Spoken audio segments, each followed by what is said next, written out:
We're doing a book haul today because, as you can tell by the stack behind me, and technically also those, I have a lot of books that I want to talk to you about that I have procured.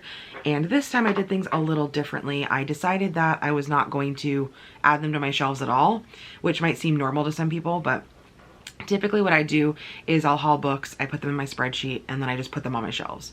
But this time I bought them and literally just didn't think about them. I turned them around kind of like this on top of my shelves. This is kind of my working shelves for TBR and wrap-ups and stuff. And I decided when we have a big stack that I just need to put away, which it's gotten quite large, I will haul them. And so we're here. So we're gonna start at the top. I know that these top two are ones I bought recently. I bought them last night, so these are the newest.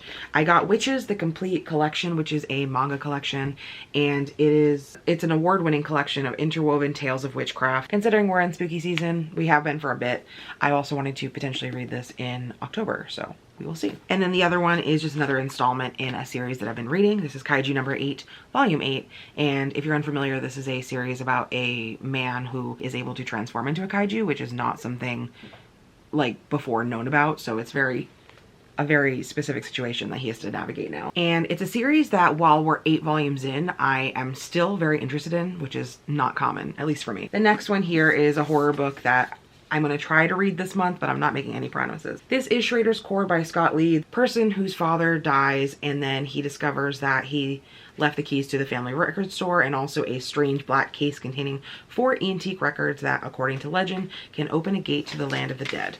And so at first I was very opposed to getting this because if you know anything about me, I do not enjoy books about music. I was skeptical, but the fact that no one's singing, I don't know, you know what I mean? I think it's probably going to be some demonic thing. I also found one by an author that I really enjoyed a long time ago on this channel. This is Enigma of Room 622 by Joel Dicker, and I read it is such a long name, but I will have the cover here. And this one is very meta, and they're in a luxurious resort in the Swiss Alps. Joel hopes the impromptu getaway will be enough to relieve his spirits. Before long, he and his fellow guests uncover a long unsolved murder that transpired in the hotel's Room 622. And so it's about a character with the same name, with the same profession. Next we have one that's going to be a read for a local romance book club pick, and this is This Spells Disaster by Tori Ann Martin. This is a queer witchy romance, and it says, potion maker and self-proclaimed messy witch Morgan is sure she was hexed at birth.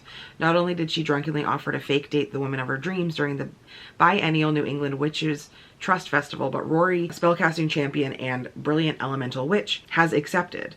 It's like every good luck spell Morgan ever cast came through at once, and it doesn't take a crystal ball to predict this charade will end with a broken heart. And I'm just really excited because I've never really, I don't think since high school I've taken part of a book club. And so I really hope it goes well, and I hope people show up. I'm not the one gathering it. It's gathered by a bookstore. I also found Night of the Living Queers, which is a queer horror anthology, horror stories. And it says it explores a night when anything is possible, exclusively featuring queer authors of color, putting fresh spins on classic horror tropes and tales. Something a little bit less, this does make sense for me, I promise. This is A Death in Door County by Annalise Ryan. And if you can tell, we have the Loch Ness Monster because this is a cryptid bookstore mystery. It says a Wisconsin bookstore owner and a cryptozoologist is asked to investigate a series of deaths that might just be proof of a fabled lake monster in this first installment of a new mystery series by this best-selling author who I've never heard of before. But yeah, I'm not a mystery fan and not a cozy mystery fan. So hearing that there's cryptids in here, I was immediately like, this looks so basic and it sounds so interesting. There better be an actual monster in here. If there isn't, I'll be pretty pissed off. And then we have one that I found, and I mean, it's kind of on par with what I like. This is called The Rope Artist by Fuminori Nakamura, and this is this beautiful velvety cutout, gorgeous hardcover that I got for $3.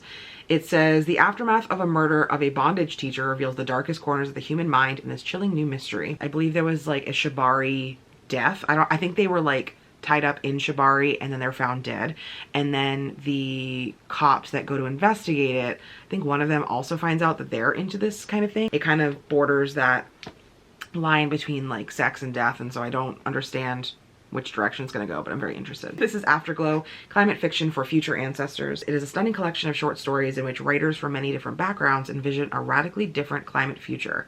It is published in collaboration with GRIST, a nonprofit media organization dedicated to telling stories of climate solutions. These stirring tales expand our ability to imagine a better world. One book that doesn't match most of these, honestly, is Last Chance Books. This is by Kelsey Rodkey, and this I also picked up on that trip to a bookstore, in which I also got Afterglow, which is funny to me. Madeline feels most like herself at Books and More, the musty bookstore her family has owned for generations. That is until a prologue opens across the street from B&M, a chain bookstore on their block. Madeline will not take that lying down, but despite her best attempts at sabotage, Jasper, the guy who works there, seems intent on ruining her life. So clearly enemies to lovers, but also the bookstore aspect really has me intrigued.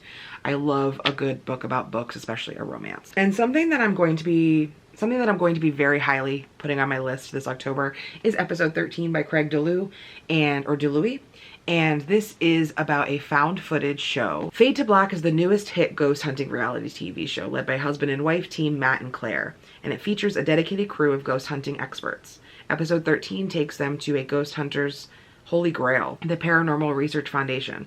This crumbling derelict mansion holds secrets and clues about bizarre experiments that took place there in the 70s. It's also undoubtedly haunted, and Matt hopes to use scientific techniques and high-tech gear to prove it.